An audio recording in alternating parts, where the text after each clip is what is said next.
He thought it was just an old family photo buried in the attic, until he noticed a little girl standing next to him. When he discovered who she really was, he was left stunned, and everything he believed about his past came crashing down. Why was she in his childhood picture? And why had his entire family kept her a secret? Stay tuned to find out, and tell us in the comments where you're watching from. Henry Caldwell was 78 years old when a dusty box in his attic cracked open a secret that had been buried for decades. He hadn't planned to spend the afternoon there. He'd only gone up to look for an old lamp. But tucked behind a stack of moth-eaten quilts, he found something he hadn't seen in years. An old cardboard box, brittle with age, its corners chewed by time. Inside were family photos, dozens of them. Grainy, warm-toned snapshots of holidays, picnics, and quiet living room moments. Most were familiar, echoes of a childhood long gone. But one photo stopped him cold. His parents, Martha and Samuel Caldwell, stood smiling, proud and youthful, with baby Henry bundled in Samuel's arms. But next to them stood a little girl. She was maybe 3 years old, dressed in a patterned coat with lace at the collar, her small hand resting on Henry's shoulder like a guardian. Henry's heart skipped. He didn't remember this girl. Not her face, not her name, not even the idea of her. And that couldn't be right. All his life, Henry had believed he was an only child. His parents had said so. Everyone had. His childhood was one of undivided attention. Books, toys, hand-sewn sweaters, and summer road trips where the back seat belonged to him alone. So who was this girl? And why had no one ever mentioned her? Henry sat on the attic floor, the photo trembling in his hands. A quiet unease crept into his chest. Was this some forgotten family friend? A cousin passing through? Or something more? He turned the photo over. No name, no date, just a faint stain where time had soaked through. Henry Caldwell wasn't the kind of man who clung to the past. A retired school teacher and lifelong Eastbridge resident, he'd always prided himself on being grounded, practical in thought, deliberate in action. But ever since finding the photograph in the attic, something inside him had shifted. He couldn't explain it, not fully. There was no name, no clue, no logical reason to believe that the girl in the photo had meant anything. And yet, he felt it. The photo wasn't just a forgotten family keepsake. It was a thread dangling from the hem of a much larger story, one someone had tried very hard to snip away. Henry began the search close to home. He pulled out old phone numbers and reached out to the people who had known his parents best, those still alive and old enough to remember the 1940s. Many had foggy recollections at best. A few thought the photo looked vaguely familiar, but none could identify the girl. Each dead end only made the mystery more personal. Finally, he turned to someone who had grown up alongside him, someone who had been in and out of the Caldwell household since they were children. His cousin, Norah Whitaker. Norah was 2 years older than Henry and still sharp as ever. They'd always shared a close bond, even in adulthood. Sunday phone calls, holiday dinners, small birthday traditions, never forgotten. If anyone could confirm what he was starting to suspect, however impossible, it would be her. They met in Norah's modest, ivy-lined home on Rosewood Lane. She welcomed him with the usual warmth, her silver hair tied in a neat bun, her eyes full of curiosity, as Henry pulled the photo from his coat pocket and set it gently on the table between them. Norah leaned in, adjusted her glasses, and studied the image for a long moment. "That's you," she said with a soft smile, tapping the baby in Samuel Caldwell's arms. "You've always had those cheeks." Henry nodded. "And the girl?" Her smile faltered. She tilted her head slightly, narrowing her eyes. "I don't know," she said finally. "Is she a neighbor's kid? A family friend? She's standing with us, my parents, her hands on my shoulder like we belonged to each other." Norah frowned and leaned back. "I've never seen her before, Henry, I promise. As far as I've ever known, you were their only child." Henry's hands rested on the table, fingers curled slightly. He had hoped, half expected, that she'd laugh and tell him it was someone obvious. A second cousin, a visiting niece, something benign. But the look on Norah's face told him this wasn't some forgotten holiday snapshot. It was something else entirely. He tried to keep his voice steady. "You used to stay with my parents, didn't you? I remember stories of you spending whole summers with them when I was little." "All the time," Norah replied. "Your dad even taught me how to fish. Your mom made the best blackberry pie. But I swear to you, Henry, I would have remembered that girl. She's not familiar. Not even a little." Silence settled over the room. Henry studied his cousin's face. She wasn't lying. At least, not that he could tell. But her certainty only deepened his own unease.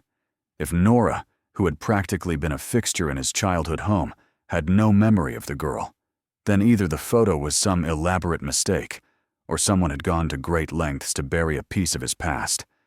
And for the first time since he'd begun this search, Henry felt something new stir inside him. Doubt. Not just about the photo or the girl, but about everything. The days that followed felt like walking through a house where every door had been quietly locked from the inside. Henry continued reaching out to relatives, names from his mother's side, distant cousins from his father's. Some still lived nearby. Others he had to call across state lines. Most were kind, but confused. A few didn't even return his calls. Not one of them recognized the girl in the photograph. The same sentence echoed like a lullaby, almost rehearsed. "You've always been the only child." But Henry was no longer convinced. There was a strange silence woven through the responses, not the silence of forgetting, but the silence of avoidance. The kind that made your skin crawl because something felt off, but you couldn't yet prove it. He nearly gave up, until he remembered Aunt Rosalie. She was his mother's older sister, 95 years old, and still living in the same creaky farmhouse where she and her husband had raised 4 children. Her memory had faded in recent years. Some days were clearer than others. But if anyone might remember that chapter of family history, it was her. Henry made a plan. He wouldn't warn her ahead of time, wouldn't give her time to prepare, to deflect, or rehearse an answer. If there was anything to be uncovered, it would happen in the moment. So he drove out on a crisp Thursday afternoon, a copy of the photograph in his coat pocket. As he pulled into the gravel driveway, he felt a nervous thrum in his chest. Part fear, part anticipation. He hadn't felt like this in decades. Aunt Rosalie welcomed him with the same warm smile she'd worn since he was a boy. They sat at her kitchen table, the windows fogged slightly from the simmering pot of apple cider on the stove. Henry kept the conversation light at first, asked about her garden, her knees, the weather. She answered with small chuckles and careful words. Then he pulled the photograph from his pocket and slid it across the table. Rosalie squinted, brought it closer, and held it up to the light. She said nothing for a long time. Henry could see her hands begin to tremble, her lips parted slightly, her gaze fixed on the little girl's face. And then, almost unconsciously, she whispered, "That's Elena." Henry froze. A second later, she gasped and slapped her hand to her mouth. Her eyes widened with horror, as if she'd just let a ghost slip from between her teeth. "Oh no," she said, almost inaudibly. "I wasn't supposed to say that." Henry leaned in. "Who's Elena?" Rosalie shook her head. "Forget I said anything." "Rosalie," he said, more firmly this time. "Please, who is she?" Her shoulders sank. The strength she'd greeted him with seemed to dissolve into the chair beneath her. She stared at the photo as if it had aged her 10 more years. She was important," she murmured. "To you. To all of us. But we weren't supposed to talk about her." "Why not?" She didn't answer. Henry pressed gently. "Rosalie, I need to know. I've spent weeks trying to understand why this photo exists, why no one remembers this girl, why no one will remember her. Please, tell me who she is." Her voice cracked. "We only did it to protect you. All of us. Your parents. my husband. We thought it was best at the time. The world was different then. We didn't understand things the way we do now. Protect me from what? I can't tell you that. It's not for me to say. But if you really want answers, and if my words don't stop you, you'll find them in the Eastbridge Regional Archives. That's where the truth is. She looked up, her eyes glassy, her mouth trembling. I was quiet for so many years, she said. I'm sorry. Henry sat back in his chair, the weight of her words pressing against his chest like bricks. Elena. A name, a crack in the silence, and a direction. He didn't say another word. He stood, thanked her softly, and walked out the door, with the photo tucked back into his pocket. The next morning, he went to the archives. He didn't know what he'd find there, but deep down, he already knew. Nothing in his life would ever be the same again. The Eastbridge Regional Archives was housed in a building that looked more like a chapel than a municipal office. Inside, the scent of old paper and wood polish lingered like the breath of history itself. Henry walked slowly down the narrow corridors, the photograph clutched in one hand, a quiet tension building behind his ribs. The clerk at the front desk barely looked up as he handed over his ID and request form. It was a slow day, which suited him fine. He was directed to the family records wing, a high-ceilinged hall of tall filing cabinets and handwritten ledgers that stretched back more than a century. The silence was reverent. He felt like a trespasser, as though he were about to uncover something meant to stay buried. Henry began with the Caldwell file. He opened the thick binder slowly, flipping past entries of birth certificates, marriage records, deed filings. His parents' names, Martha and Samuel Caldwell, appeared on a clean page titled Family Lineage, and there, beneath their names, was the truth that struck him harder than anything yet. Children? None. His breath caught. He stared at the words, his throat dry. There was no Henry Caldwell listed, no son, no mention of him at all. For a moment he wondered if it was a clerical error, but deep down he already knew. His hands moved faster now, searching through the other volumes. He flipped past yellowing pages and brittle folders until one of the older books tumbled forward from the back of the shelf. A small stack of unfiled documents spilled out from between its pages. That's when he saw it. A certificate with a faded blue header. The name printed in neat, typewritten ink, Elena Pollack, and tucked just underneath it, another. Wilhelm Pollack. Born February 3rd, 1945. Adopted April 18th, 1946. Henry blinked hard, his stomach flipping. Wilhelm. That name. His mother, Martha, had sometimes called him that when he was very young. He'd always brushed it off as an odd slip of the tongue. Now he understood. Wilhelm was his real name. He had been adopted. And Elena? She was more than just the mystery girl in the photo. She was his biological sister. The silence in the archive hall grew heavier around him. He sat down at a wooden table, the photo in front of him, the documents beside it. His hands rested on the wood, unmoving, as the realization settled over him in full. Everything he knew about his life, his family, his history, his identity, had been a carefully maintained illusion. Not out of malice, perhaps, but out of fear. Out of a belief that forgetting the past might somehow protect him from it. But no more. He sat there for hours, combing through records, trying to stitch together the story that had been hidden from him. The Pollacks, his real parents, were Polish immigrants who had arrived in the U.S. after the war. The records indicated they'd died in a car crash just after his first birthday. He and Elena were taken in by the Caldwells shortly after, then legally adopted the following spring. He found one final note, a photograph attached to a registry form. It was the same photo he had found in the attic, except this one had handwriting scrawled across the back. Adoption day. Henry, Wilhelm, age 1. Elena, age 3. Caldwell family. The proof was irrefutable. They hadn't just known her. They had raised her, at least for a time. She had been part of the family. Then, she vanished from all the records. And now he understood why no one wanted to talk about her. They had separated the children, cut the thread, rewritten the story, and Henry had been living with only half of the truth. He stood up slowly, the pages carefully folded and placed in his coat pocket. His hands no longer trembled.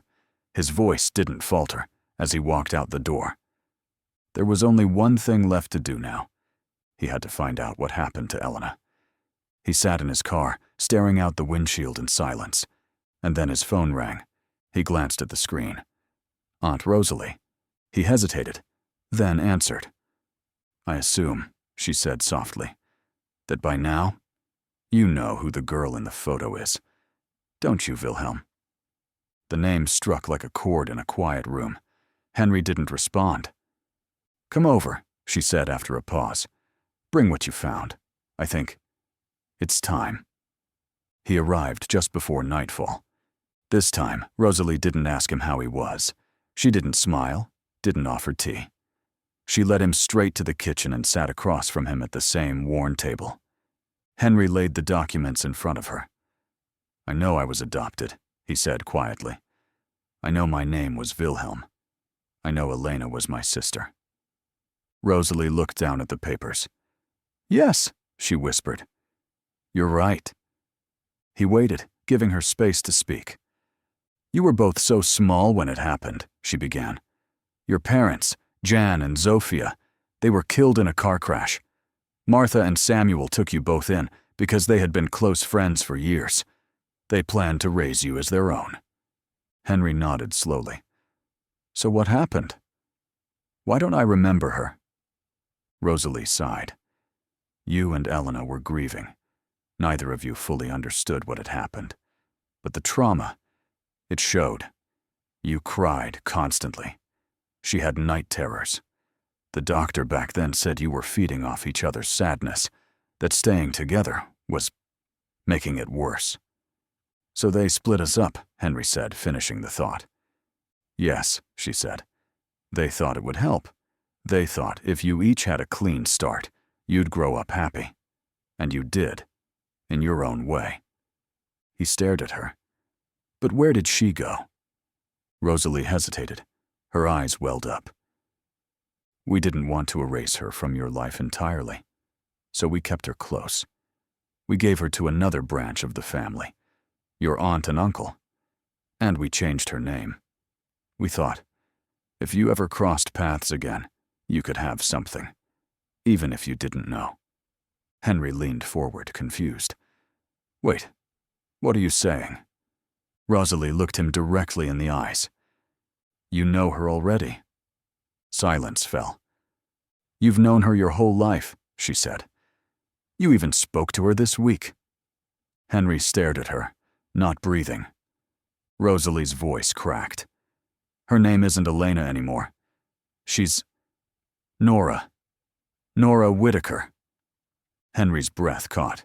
He stared across the table, the old photo between them now carrying the weight of a lifetime. Norah? He had known her his entire life. Cousin Norah. They had shared holidays, family gatherings, the ordinary patterns of closeness. How could she be? Number it couldn't be. But he saw it now, not just in the name, in the silence that had followed them for years, the familiarity that never quite had a name. He stood up abruptly, the chair scraping loudly behind him. "I have to go," Henry muttered. Rosalie didn't stop him. He drove straight to Norah's house, barely feeling the road beneath the tires. The sky had already dimmed, but he could barely see it. All he could think about was the look on Rosalie's face, and the truth now burning a hole in his chest. When Norah opened the door, she smiled, the same soft smile he'd seen 1,000 times. "Henry," she said, brushing a lock of hair behind her ear. "Back again? What's going on?" "I need to talk to you," Henry said. His voice was calm, but it didn't sound like his own. "Sure," Norah said, stepping aside. "Come in." They sat at her kitchen table, the same spot where he'd shown her the photo before. Only now, He placed it down again, but this time with something heavier beneath it. Official documents, adoption records. She looked at them with cautious curiosity. What is all this? Henry's voice was low, but steady. I found her. Norah blinked. Who? The girl in the photograph, he said. Her name was Elena Pollack. Norah narrowed her eyes. Pollack? She was 3 years old when she was adopted by the Caldwells, alongside a baby named Wilhelm. She was starting to shake her head, but Henry pressed on. My name wasn't always Henry. It was Wilhelm Pollack. That baby was me. What are you saying? She asked, sitting straighter in her chair. Henry looked her directly in the eye. I was adopted after my biological parents died in a car crash, and so were you. Norah froze. You were Elena, he said softly.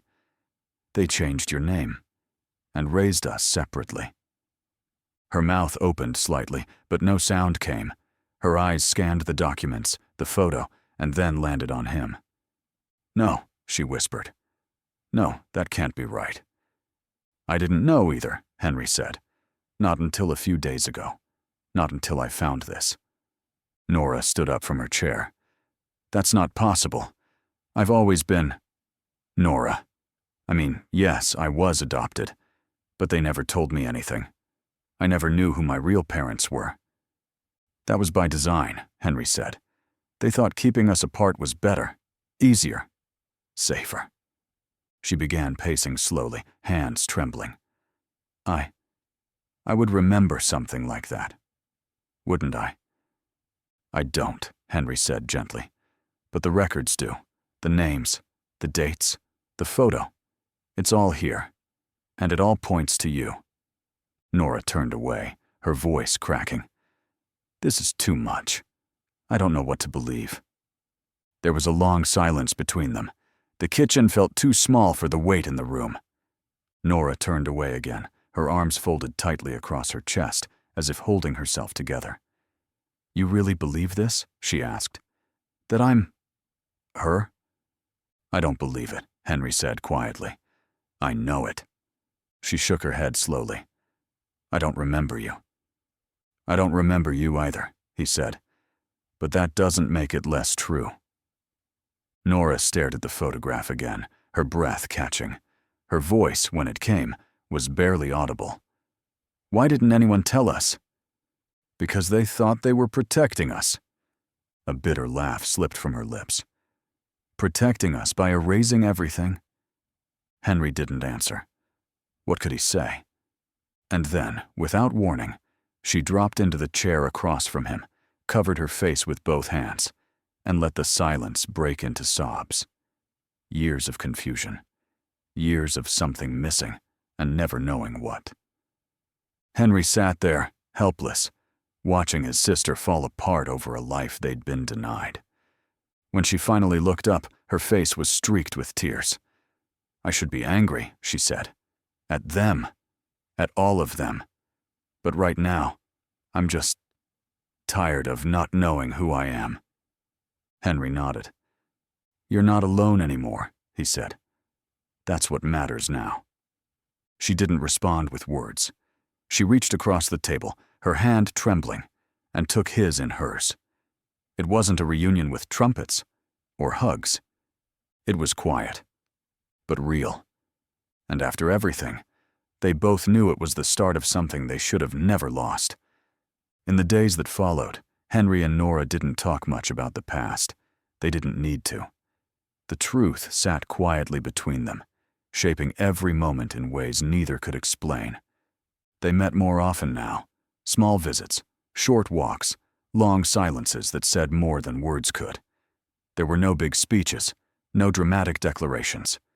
Just two people, finally aware of what had been taken from them.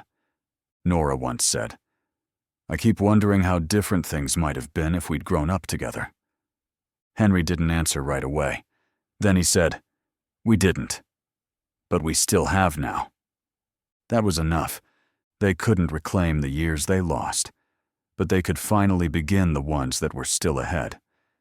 Henry and Norah lost a childhood they never knew they shared, But they didn't lose everything, because in the quiet wreckage of what was taken, they found each other.